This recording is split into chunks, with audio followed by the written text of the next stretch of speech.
আপনাকে আধ্যাত্মবাদ যে কথাটা বলা হচ্ছে, তার থেকে আরও যে ভালো শব্দটা আমরা ব্যবহার করি,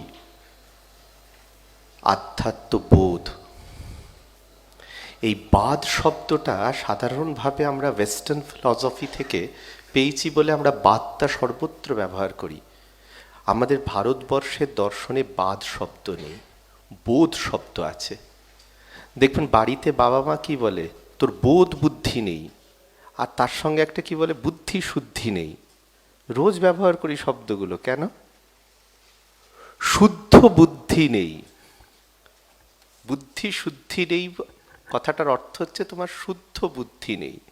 আর বোধ বুদ্ধি নেই কথাটার অর্থ হচ্ছে অন্নময় কোষ, প্রাণময় কোষ, মনোময় কোষ, বিজ্ঞানময় কোষ, আনন্দময় কোষে উত্তীর্ণ হয়ে তুমি যে শুদ্ধ বুদ্ধিতে স্থিত হবে, সে বোধটা তোমার নেই। এই গোটাটা আসতে গেলে যে স্তরে যেতে হবে, সেইটা শ্রীরামকৃষ্ণ বলছেন কাঁচা আমি থেকে পাকা আমিতে, রবীন্দ্রনাথ বলছেন ছোট আমি থেকে বড় আমিতে, আর ওয়েস্টার্ন ফিলসফি বলছেন অ্যাপারেন্ট ম্যান থেকে রিয়েল ম্যানে। এই যে দেশকে ভালোবাসতে গেলে স্বার্থ বুদ্ধি শূন্য হয়ে ভালোবাসতে হবে, যে কথাটা বারবার উঠে আসছে বিভিন্ন বক্তা মধ্যে থেকে, মানুষ স্বার্থবিহীন হবে, এটা তার প্রকৃতি বিরুদ্ধ।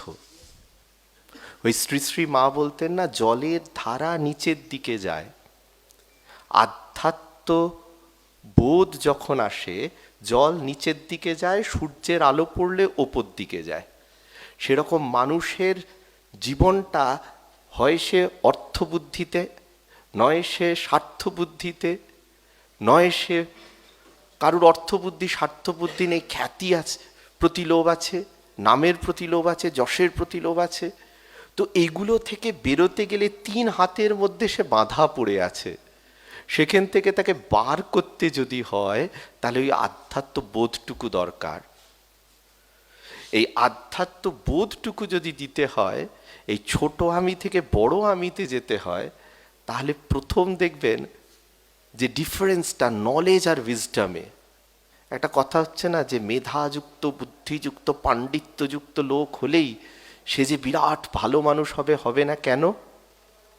নলেজের একটা লক্ষণ রেখা আছে, ওই পর্যন্ত নিয়ে যেতে পারে। উইজডমের লক্ষণ রেখা আরও ওপরে। যদি খুব সহজ ভাষায় বলতে হয়, স্বামী বিবেকানন্দ নলেজের আলটিমেট স্তরের উদাহরণ, শ্রীরামকৃষ্ণ উইজডমের আলটিমেট স্তরের উদাহরণ। নলেজ থাকলেই উইজডম আসবে না। স্বামীজির নলেজটা উইজডমে পরিণত হয়েছিল কারণ রামকৃষ্ণদেব মাথায় হাত রেখেছিলেন বলে। সাইদ মুজদাবা আলী তার ঐতিহ্য প্রবন্ধে একটা সুন্দর কথা লিখছেন, বেদ উপনিষদের ঐতিহ্য না থাকলে রবীন্দ্রনাথ বিশ্বকবি হতেন না।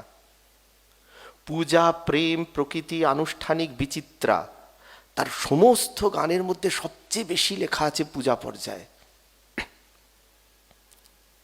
রবীন্দ্রনাথকে তার সেই স্তরে নিয়ে গেছে যে শ্লোকটি, সেটা হচ্ছে তেন তক্তেন ভুঞ্জিতা মা গৃহা কাশ্যে সাধ্যান।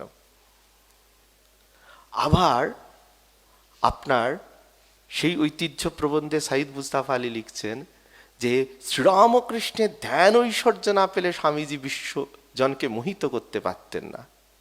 এই ধ্যান ঐশ্বর্যটাই তার নলেজকে উইজডমে নিয়ে গেছে। এখানে আসতে গিয়ে দেখলাম কয়েকজনের ছবি আছে আপনাদের পটের ওপর, নেতাজি সুভাষচন্দ্রের আছে। একটা গল্প বলি। সিঙ্গাপুর রামকৃষ্ণ মিশনে নেতাজি সুভাষচন্দ্র বোস যেতেন। যখন তিনি আজাদ হিন্দ ফৌজ গঠন করছেন, শ্রীরামকৃষ্ণের ছবির সামনে বসে আছেন, ধ্যান করছেন নেতাজি সুভাষচন্দ্র বোস। যে গাড়িটায় এসছেন, ড্রাইভারকে এসে ব্রিটিশ পুলিশ জিজ্ঞাসা করছে যে ভেতরে কে গেছে। তো ব্রিটিশ পুলিশের কথাটা এদিক ওদিক করে কোনো রকমের সামলে ড্রাইভার সুভাষচন্দ্র বোসের কাছে গেছেন ধ্যানঘরে। ধ্যানঘরে গিয়ে সুভাষচন্দ্র বোসকে খবর দিচ্ছেন যে ব্রিটিশ পুলিশ তোমার পিছনে এসছে। সুভাষচন্দ্র বোস খুব নীরবে বলছেন যে তুমি ওকে ভেতরেই পাঠিয়ে দাও। ড্রাইভার ভাবছে তো সাংঘাতিক কথা, ভেতরে গেলে তো সুভাষচন্দ্র বোস অ্যারেস্ট হয়ে যাবেন। কিন্তু সুভাষচন্দ্র বোস বলেছেন, ড্রাইভার ছেড়ে দিল। এইবার সুভাষচন্দ্র বোসের মাথায় অল্প কেশ, গোটা গায়ে ধুতি দিয়ে ঢাকা সাদা। ব্রিটিশ পুলিশ ভেতরে ঢুকলেন। ধ্যান ঘরে খুব ছোট্ট আলো জ্বলে, ঠাকুরের মূর্তির সামনে তিনি বসে আছেন। তারপর ব্রিটিশ পুলিশ বেরিয়ে চলে গেলেন। সুভাষচন্দ্র বোস তার পরের কথায় লিখছেন যে আমি দেখছিলাম যে কত বড় ব্রিটিশ পুলিশ আছে যে ঠাকুরের সামনে থেকে আমাকে তুলে নিয়ে যাবে, এই বিশ্বাস। সুভাষচন্দ্র বোস সের পরিবার ভারত সেবাশ্রম দীক্ষিত। সুভাষচন্দ্র বোসের অনুপ্রেরণা স্বামী বিবেকানন্দ। সুহৃদ মিত্রের বাড়িতে প্রথম যখন বিবেকানন্দের রচনা সমগ্র সুভাষচন্দ্র বোস পান, বলছেন গোগ্রাসে পড়ছি, রাতের পর রাত জেগে পড়ছি। এই বোধ বুদ্ধি, বুদ্ধি শুদ্ধি হতে গেলে ভারতবর্ষে ফিরতে হবে। আমাদের মুশকিল হয়, আমরা যখন ভারতবর্ষকে বিচার করি তখন আমরা বিচার করি পশ্চিমের দৃষ্টিভঙ্গি দিয়ে। ভাবুন, পশ্চিমের মাটিতে যখন ম্যাকিয়াভেলি হাঁটছেন, ভারতবর্ষের মাটিতে তখন শ্রী চৈতন্য মহাপ্রভু হাঁটছেন। পশ্চিমের মাটিতে যখন কার্ল মার্কস হাঁটছেন, ভারতবর্ষের মাটিতে শ্রীরামকৃষ্ণ হাঁটছেন। ভারতবর্ষের ধারাটাই অন্য। তাদের যে খাবারটায় আপনার পেট ভর্তি হয়, আমাদের সেই খাবারে পেট ভর্তি হয় না। তাই জন্য ভারতবর্ষের মানুষের রীতিটাকে আপনার যদি অনুধাবন করেন, তাহলে দেখতে পাবেন সেই অন্ধকার যুগেও আপনি দেখুন এক একটা রাজ্যকে ধরে ঈশ্বর কোটির এক একজন মানুষ সেই ভক্তি মুভমেন্টের সময় কিভাবে রক্ষা করেছেন। পশ্চিমে নামদেব, মাইসোরে মাধবাচার্য, অতি দক্ষিণে শঙ্করাচার্য, অন্ধ্রপ্রদেশের জায়গায় ত্যাগরাজ, উত্তর পূর্বে শঙ্করদেব, বঙ্গে নীলাচলে শ্রীচৈতন্য শ্রীরামকৃষ্ণ, গোটা উত্তর ভারত জুড়ে কবির, দাদর, নানক, মহর্ষি দয়ানন্দ সরস্বতী থেকে বাসবাচার্য পর্যন্ত এক ভীষণ ভক্তি মুভমেন্টের ধারা। সেই ধারাটা ভারতবর্ষকে ভারতবর্ষে স্থিত রেখেছে। স্বামী বিবেকানন্দ বলছেন না, প্রত্যেক ভারতবাসীর মাথার উপর যদি কুবেরের ধন বর্ষিত হয় এবং ভারতবর্ষ যদি ভগবানকে ছেড়ে দেয়, ভারতবর্ষ মরে যাবে। তাই ভারতবর্ষের এই জায়গাটা বুঝেই আরেকজনের ছবি আছে দেখলাম আপনাদের ওখানে, শ্রী অরবিন্দের। শ্রী অরবিন্দের উত্তরপাড়া স্পিচ কি? 30th May 1909 শ্রী অরবিন্দ কি বলছেন?